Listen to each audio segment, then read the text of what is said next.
yours, waiting on the sexy flow. Come get it all, are you gonna make me yours? Waiting on the sexy flow. I'm trying not to think about. खतूत भी आने लगे थे, लेकिन हम कभी इनके खत ना खोलते। अक्सर तो वो खुद वसूल कर लेती थी। अगर कभी अम्मी या अब्बू वसूल करते तो बग़ैर खोले इनको दे दिया करते थे। बहू के मैके से आया है तो इनकी अमानत है। हर बार हिरा ने मुझे बताया था कि इसकी कज़न का ख़त आया है। हफ्ते में इसी तरह 2-3 ख़त आ जाते थे। इन दिनों खतूत का ही रवाज था, सेल फ़ोन का रवाज न था। 15 रोज़ पहले भाभी कराची से लौटी थी। फिर जब ख़त आया तो वो इसरार करने लगी, मुझे घर जाना है, अम्मी की तबीयत ठीक नहीं। भाई परेशान हो गए, किसी दोस्त से कर्ज लिया, मगर बीवी के जज्बात का एहतराम करना पड़ा। जिस दिन कराची पहुँचे, रात के खाने के बाद भाई अपने दोस्त साकिब की तरफ चले गए। बहुत अफसरदा थे।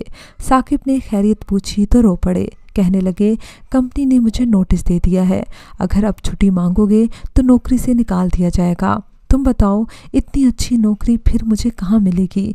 अब बीवी को रखूँ या नौकरी को, समझ में नहीं आ रहा। हिरा छोटी बच्ची तो नहीं कि मैके के बगैर नहीं रह सकती। इसके माँ बाप भी अब इसे समझाते हैं कि रोज़ रोज़ सफ़र करना ठीक नहीं, लेकिन हिरा किसी की नहीं सुनती। न जाने क्या मामला है। मामला बता दिया तो तुम्हारा घर तबाह हो जाएगा। साकिब ने दोस्त पर तरस खाते हुए कहा, खुदा के लिए बता दो मुझे, मैं तुम्हारे आगे हाथ जोड़ता हूँ। नुमान ने मिन्नत की, क्योंकि मैं तो वैसे भी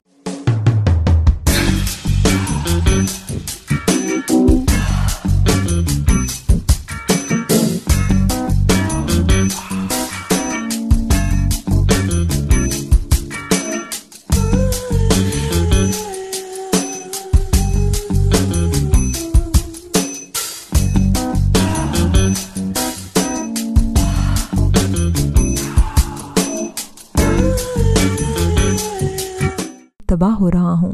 रोज़ रोज़ के मरने से एक रोज़ का मर जाना ठीक है। साकिब के चेहरे पर फिक्रमंदी थी। इसने कहा, सच सुनोगे तो सह ना सकोगे, लेकिन हौसला है तो सुन लो।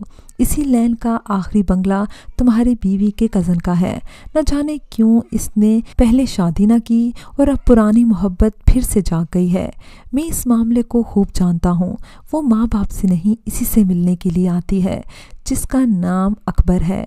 पहले से दोनों में ताल्लुक़ था, मगर अकबर ने शादी से इनकार कर दिया। जब हिरा की शादी तुमसे हो गई तो इसको झटका लगा और मोहब्बत की आग दोबारा भड़क उठी। अब इससे आगे मैं क्या कहूँ। भाभी का रिश्ता काबिल एहतराम होता है। बाखुदा मुझे मालूम ना था कि हिरा तुम्हारी बीवी है। अब दुख भी हो रहा है और ये भी नहीं देख सकता कि तुम मुसलसल धोखे खाते रहो। ये रास्ता जो तुम्हारी बीवी ने इख्तियार कर रखा है आखिरकार तबाही की तरफ लेकर जाता है। नुमान भाई ने कहा, क्या तुम मुझे आंखों से दिखा सकते हो? साकिब बोला, अच्छा कल। अगले रोज़ वो भाई को एक होटल ले गया। वहाँ इन्होंने अपनी गाड़ी कुछ फासले पर खड़ी कर दी थी। थोड़ी देर बाद हिरा अपने कज़न के हमरा वहाँ आ गई और दोनों होटल की सीढ़ियाँ चढ़कर ऊपर चले गए। थोड़ी देर बाद इनके पीछे ही साकिब और नुमानी चले गए, क्योंकि साकिब अकबर का भी दोस्त था। वो बिला तकल्लुफ़ होटल के कमरे में चला गया। इसके पीछे